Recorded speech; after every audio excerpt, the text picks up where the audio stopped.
என் பிள்ளைகளே, நான் முருகன் பேசுகிறேன்.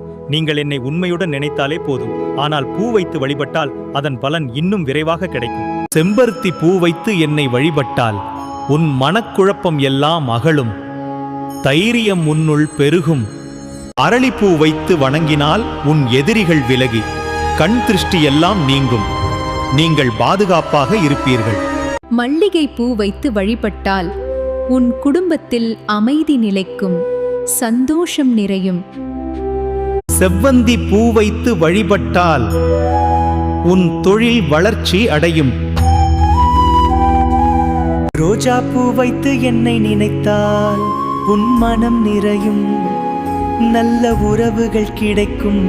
செவ்வாய்க்கிழமை காலை ஓம் சரவணபவ என்று 108 முறை சொல்லி வந்தாள். நான் உன்னுடன் இருக்கிறேன், உன் வாழ்க்கை மாற்றம் பெறும். இன்னும் இப்படி தகவல் நிறைந்த டிவைன் வீடியோஸ் பார்க்க லைக், சப்ஸ்கிரைப், ஷேர் செய்து உங்கள் நண்பர்கள் குடும்பத்தினருக்கும் பகிருங்கள்.